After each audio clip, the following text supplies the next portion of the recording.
The reveal of the sequel to The Legend of Zelda Breath of the Wild at the end of the E3 2019 Nintendo Direct sent shockwaves far beyond the reach of Hyrule. But the big question is, will the game just take place in the era of the Wild Hyrule, or will we after a turning point depart for a different land or area? Make sure to leave a like and subscribe as we begin today our exploration of the possibilities in the sequel and inaugurate the true beginning of Inside Breath of the Wild 2.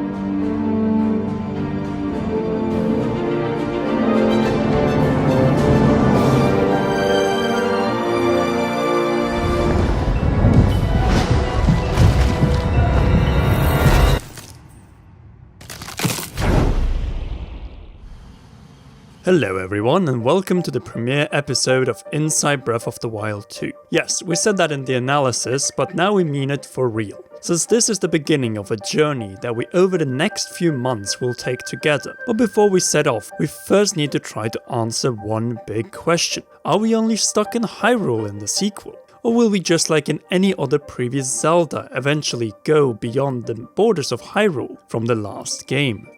You see, every direct sequel, with one big exception in the Legend of Zelda series starring the same Link, has taken place in a different location than Hyrule. Link's Awakening took place on the island of Koholint, though this one can be questioned if it was real at all, Majora's Mask in the land of Termina, and Phantom Hourglass in the kingdom of Hytopia. As you can see, we have a nice pattern stretching across the beginning of the Downfall, Child, and Adult timeline branches, where upon a departure from Hyrule, or what is left of it, Link sets off to unknown shores or lands.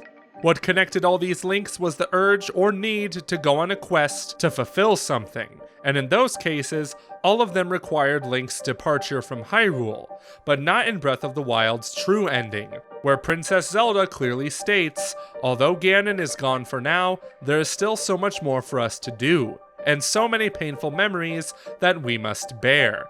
I believe in my heart that if all of us work together, we can return Hyrule to its former glory, perhaps even beyond. But it all must start with us. Let's be off. In other words, where the theme of Breath of the Wild was redemption for the failure 100 years prior, the theme of Breath of the Wild 2 appears to be restoration of the kingdom and land of Hyrule. And Link, as Zelda clearly states, is needed in that task, here in Hyrule, not in some faraway kingdom.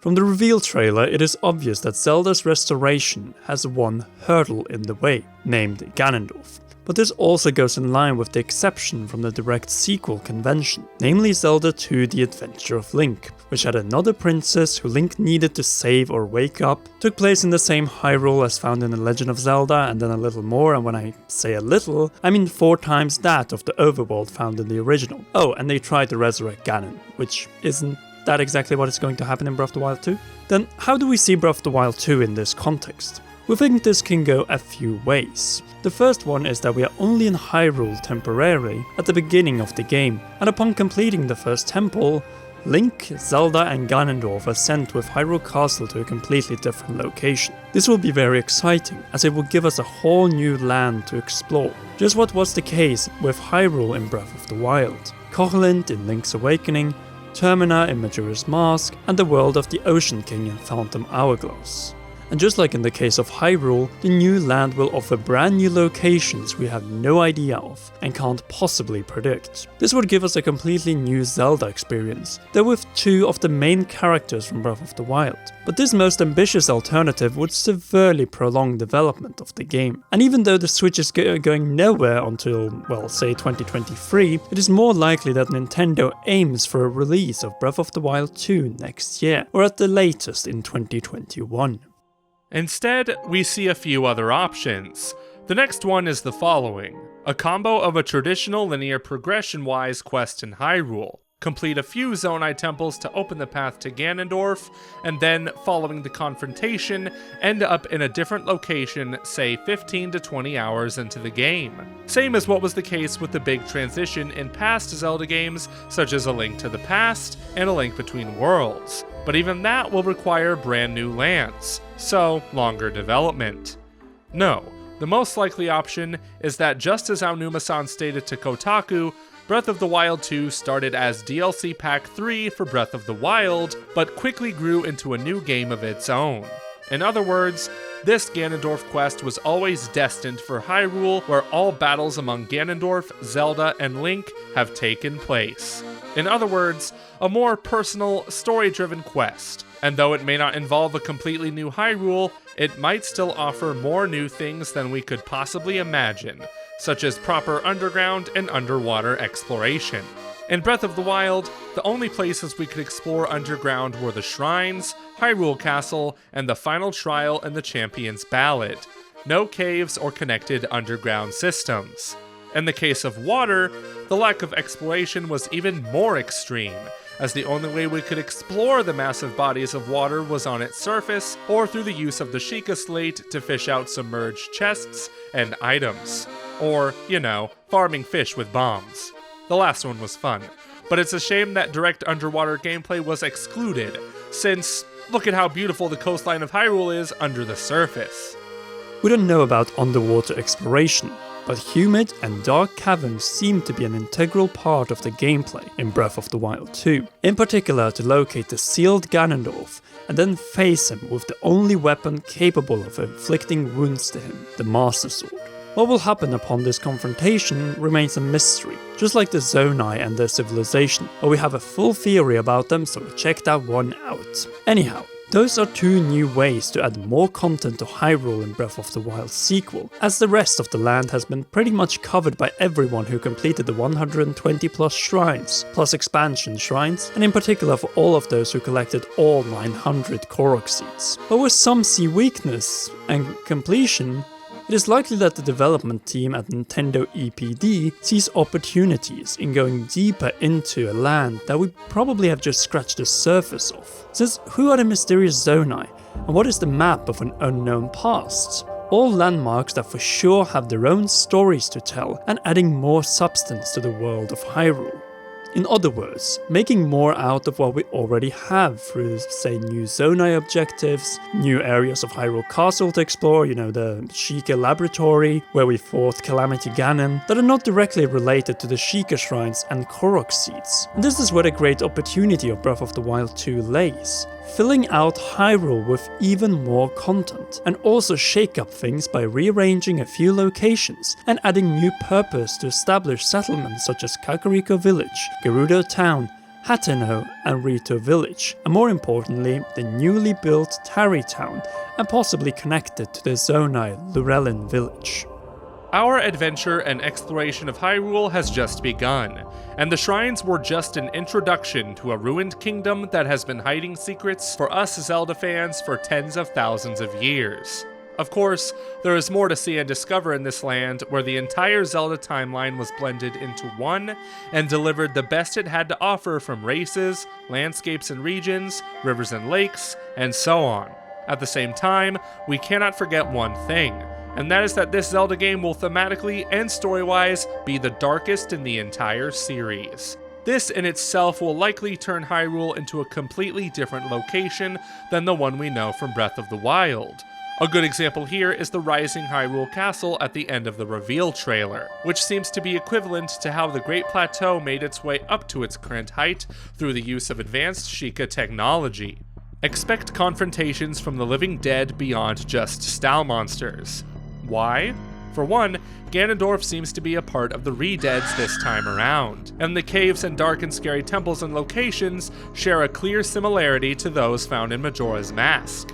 Pretty much everything that was missing in Breath of the Wild's Hyrule from previous Zelda games, like a proper graveyard, and a Kingdom of the Dead, could make its way into the sequel. Now it only remains to be known if Hyrule will be plagued both in its depths or also on the surface by more than Guardians, regular Malice, and the Blood Moon. And yes, we are more than confident that Ganondorf will bring back the Blood Moon for never-ending monster slaughtering. That revival mechanic was one of the best features found in Breath of the Wild and made the game an endless and never-empty experience. The more we look into it, the more it seems that we need to stay in Hyrule in Breath of the Wild 2, explore its known and unknown locations from new angles, fill out the more desolate and abandoned corners of Hyrule, and more importantly, discover and solve the mystery of the Zonai, Ganondorf and Hyrule's distant past from the era of myths. Then, at a later point in the game, after spending tens of hours in this reinvented by them era of the Wild Hyrule, the development team might invite us to go beyond the current game world borders to new provinces that were not present in Breath of the Wild. Just like Zelda 2 The Adventure of Link did back on the NES, introducing for the first time in Zelda a major city and brand new races in HD. Just like we saw Ocarina of Time, Majora's Mask, The Wind Waker, Twilight Princess and Skyward Sword do in the past. Just like we stated in one of our videos before the reveal of Breath of the Wild 2, we believe that the world of Breath of the Wild was a reinterpretation of Zelda 1, and that its sequel could follow in the steps of Zelda 2 and greatly expand on the borders of Hyrule. Then there is the question, will it only happen in its depths, underground and underwater, or will we also see an extension of the landmasses to grant us new areas to explore and discover on the surface? We hope for the latter, as Zelda is always at its best when you have entire new areas to explore or glide through. We all remember how stunned we were seeing Breath of the Wild's Zelda domain for the first time. We need more moments like that, and the only way to achieve that is by extending the world. Now, it would be funny if the Caves of Hyrule consists of landscapes and underground cities, like the ones found in Attack on Titan, but we are certain that whatever the Zelda team are working on, they are aware that the greatest asset of Breath of the Wild was the first-time discovery and exploration of the unknown, or greatly rearranged areas of Hyrule through running, swimming, climbing, and gliding without nearly any invisible borders in the way. The more we think about this, yes, we think that the Zelda team will add new provinces to explore, and since Castletown is still a war zone, why not offer us a more remote main settlement in Breath of the Wild 2?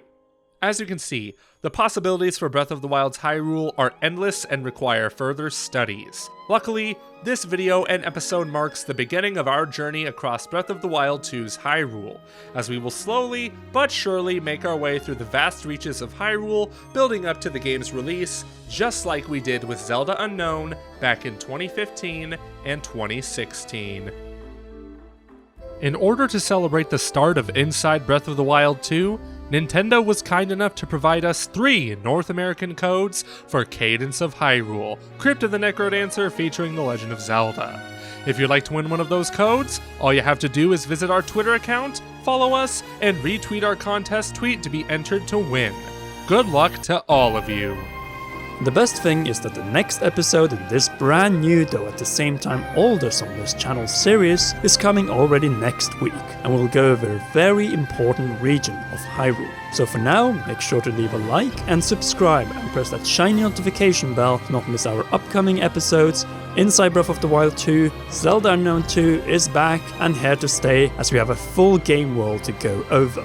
Finally, we want to thank all our gracious patrons on patreon.com/commonrealm who make all of this possible, and in particular our royal producers Kenyatta Ali and Bradley Carriage. Anyway, we will see you next week for the second episode, and in the meanwhile, make sure to check out the lineup for the Nintendo Switch.